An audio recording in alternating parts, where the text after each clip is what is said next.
जय हिंद प्यारे विद्यार्थियों, आज आपके सामने एक न्यू बैच लेके आए हैं आप लोगों के सामने क्लास 10 का मैथ का। आप लोगों को पहले हम बताए भी थे कि 10th का हम एक मैथ जो बताएंगे A to Z 1 से लेके 15 अध्याय तक आपको A to Z मिलेगा, बेसिक कॉन्सेप्ट के साथ आपको मिलेगा, जो कि क्लास 10 का हम लोग शुरू कर चुके हैं न्यू बैच, जो कि आपको पहले भी हम बताए थे कि दृष्टि ऑनलाइन क्लासेस पर ये वीडियो मिलेगा। तो ये वीडियो जो भी मिलेगा आपको दृष्टि ऑनलाइन क्लासेस पर मिलेगा। तो न्यू बैच स्टार्ट हो चुकी है क्लास 10 का मैथ का। जो नए बच्चे अब की बार तैयारी में लगे हैं तो जम के लगिए। जो 9th में है अभी अब की बार जो 10th में जाएंगे उसके लिए 1 साल के लिए है ये क्लास। बेसिक कॉन्सेप्ट देखेंगे। पहली अध्याय जो है आपका वास्तविक संख्या है, रियल नंबर। रियल नंबर में सबसे पहले जानना हमको जरूरी है अंक कहते किसको हैं। अंक किसको कहते हैं? 0 से लेकर 9 तक की संख्या को हम क्या कहेंगे? अंक कहेंगे, अर्थात डिजिट कहेंगे। 0 1 2 3 4 5 6 7 8 9 यानी 9 तक हमारा क्या रहता है? एक अंक रहता है, डिजिट रहता है। कुल अगर कभी कोई पूछता है कुल कितने अंक होते हैं तो कुल 10 अंक होता है। दुनिया में जितने भी अंक आप देख रहे हैं कुल 10 ही अंक होता है। और दूसरा पॉइंट हम लिखाए आपको प्राकृतिक संख्या। प्राकृतिक संख्या किसको कहेंगे? गिनती की संख्या को हम प्राकृतिक संख्या कहते हैं। क्या कहते हैं? गिनती की संख्या को हम प्राकृतिक संख्या कहते हैं। एग्जांपल जैसे 1 2 3 4 5 6 ये क्या प्राकृतिक संख्या हो। एक और इसमें पॉइंट है, सबसे कभी कभी पूछता है एग्जाम में सबसे छोटी प्राकृतिक संख्या। सबसे छोटी प्राकृतिक संख्या क्या होगा? 1 होगा। सबसे छोटी प्राकृतिक, ये 9th और 7th की बात है। ये 9th और 7th में ये सब जानकारी देता है, जो कि इसमें भी कुछ पॉइंट आया जिसके कारण हम आप लोगों को बताएं। तो सबसे छोटी प्राकृतिक संख्या क्या होती है? 1 होती है। अगर पूछ दे सबसे बड़ी प्राकृतिक संख्या तो क्या मारेंगे? इन्फिनिटी मारेंगे, अपरिभाषित इन्फिनिटी मार दिया। तो फिर देखिए अगला दूसरा पॉइंट हम बताने वाले हैं आगे। प्रथम n प्राकृतिक संख्या का योग, इसका फॉर्मूला होता है, सूत्र होता है n प्राकृतिक संख्या का योग n × n + 1/2 होता है इसका फॉर्मूला। तो हम क्वेश्चन के माध्यम से आप लोगों को समझाना चाहेंगे। कहता है क्वेश्चन प्रथम 50 प्राकृतिक संख्या का योग निकालें। अगर 50 कहेगा, 40 कहेगा, कुछ भी दे देगा आपको प्राकृतिक संख्या का योग निकालने के लिए क्या करेंगे? इसका फॉर्मूला होता है n × n + 1/2।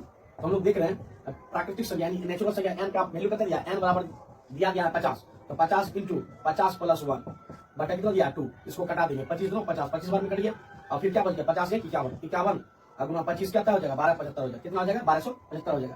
तो 1275 आंसर निकल जाएगा। चलिए हम लोग आगे पढ़ेंगे नेक्स्ट। चलिए आप लोग बताइए नेक्स्ट देखेंगे। तीसरा नंबर पूर्ण संख्या, होल नंबर किसको कहते हैं? होल नंबर के बारे में जानकारी लेंगे।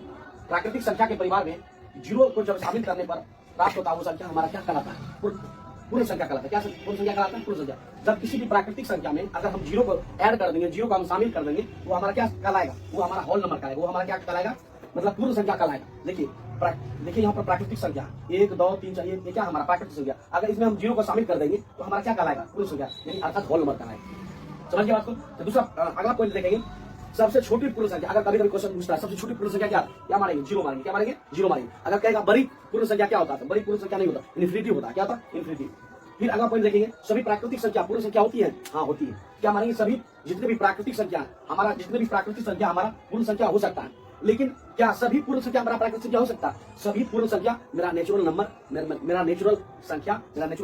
नहीं हो सकता। चलिए आप लोग बताएंगे कुछ बेसिक कॉन्सेप्ट देखेंगे। इसमें जो आप पढ़ेंगे रियल नंबर में कुछ संख्याओं के ज्ञान के बारे में जानना आप लोगों को बहुत जरूरी है। संख्याओं का ज्ञान बहुत जानना जरूरी है आप लोगों को। और दूसरा पॉइंट क्या पढ़ेंगे आप इस चैप्टर में? गुणनखंड के बारे में कुछ गुणनखंड आपको आना चाहिए। तीसरा पॉइंट क्या पढ़ेंगे? एलसीएम और एचसीएफ रिलेटेड क्वेश्चन पढ़ेंगे इसमें। और चौथा क्या पढ़ेंगे? कुछ ना कुछ आपको कैलकुलेशन चाहिए, मतलब हिसाब किताब जो घटा थोड़ा सा आपको चाहिए, ताकि मतलब इस चैप्टर में इस चैप्टर को सही तरीके से आप बना सके। कैलकुलेशन अगर जानते हैं तो आपको इस चैप्टर में, इस वास्तविक संख्या में आपको कोई प्रॉब्लम नहीं होगा। चलिए नेक्स्ट बताएंगे चौथा नंबर सवाल, जो कि आपको पूर्णांक के बारे में बताएंगे।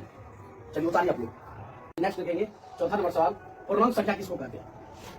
पूर्णांक संख्या किसको कहते हैं? पूर्ण संख्या के परिवार में ऋणात्मक प्राकृतिक संख्या को शामिल कर लें तो पूर्ण संख्या कहलाता है। मतलब करने मतलब क्या हुआ? पूर्ण संख्या, जैसे पूर्ण संख्या हमारा क्या हो गया? 0 हो गया। पूर्ण संख्या हुआ 0। अगर इसमें कहता है ऋणात्मक संख्या को, किसी भी ऋणात्मक मतलब संख्या को और साथ में प्राकृतिक संख्या को, 3 चीज याद रखेंगे। पूर्ण संख्या यानी 0, प्राकृतिक संख्या 1 से लेकर 10 तक, प्राकृतिक संख्या नेचुरल नंबर जिसको हम कहते हैं 1 से 10 तक। और उसके परिवार में अगर हम ऋणात्मक संख्या को शामिल कर देते हैं, ऋणात्मक संख्या को शामिल कर देंगे तो हमारा क्या कौन संख्या कहलाएगा? पूर्णांक संख्या कहलाएगा। जैसे -3 -2 -1 0 1 2 3 4 5 यह हमारा क्या कहलाएगा? पूर्णांक संख्या कहलाएगा। तो एक चीज और लिखेंगे स्टार मार के, सबसे छोटी पूर्णांक संख्या अगर कोई पूछता है सबसे छोटी पूर्णांक संख्या क्या होगा? तो माइनस में देंगे इन्फिनिटी। माइनस में क्या देंगे? इन्फिनिटी। कोई छोटी पूर्णांक संख्या नहीं होता, इन्फिनिटी होता है माइनस में। अगर कोई बड़ी पूछता है बड़ी संख्या इसको प्लस में लेंगे, इन्फिनिटी। और यहाँ पर देखिए एक सवाल है आपके सामने, -5 कौन सी संख्या है? -5 हमारा एक पूर्णांक संख्या। कौन संख्या है? पूर्णांक संख्या। पूर्णांक संख्या कौन सा संख्या? हमारा पूर्णांक संख्या। एक चीज और लिखेंगे, प्राकृतिक संख्या और पूर्ण संख्या। पूर्ण संख्या यहाँ पर देखेंगे पूर्णांक संख्या। सभी प्राकृतिक संख्या हमारा पूर्णांक संख्या हो सकता है। सभी प्राकृतिक संख्या हमारा पूर्णांक संख्या हो सकता है। सभी पूर्ण संख्या हमारा पूर्णांक संख्या हो सकता है। लेकिन हमारा जो भी पूर्णांक संख्या हमारा होगा वो पूर्ण संख्या नहीं हो सकता। पूर्ण संख्या नहीं हो सकता। कोई भी पूर्णांक संख्या हमारा पूर्ण संख्या नहीं हो सकता, लेकिन कोई भी पूर्ण संख्या हमारा पूर्णांक संख्या हो सकता है। कोई भी पूर्णांक संख्या हमारा प्राकृतिक संख्या नहीं हो सकता, लेकिन सभी प्राकृतिक संख्या पूर्णांक संख्या हो सकता है। सभी पूर्णांक संख्या प्राकृतिक संख्या नहीं हो सकता, मतलब सीधा हो सकता है लेकिन उल्टा हमारा नहीं हो सकता। तो आप लोग यहाँ तक उतार लीजिए। आज का क्वेश्चन हम लोग यही तक रखेंगे। कल फिर हम आप लोगों के बीच लेकर आएंगे नए वीडियो के साथ, क्योंकि ये क्लास जो बेसिक कॉन्सेप्ट कम से कम 3 से 4 वीडियो चलेगा। 3 से 4 दिन क्लास होगा बेसिक कॉन्सेप्ट। तब हम लोग चलेंगे चैप्टर में 1.1 में, जो कि रियल नंबर है, वास्तविक संख्या। आज का वीडियो हम लोग यही तक रखते हैं। गुड नाइट, धन्यवाद।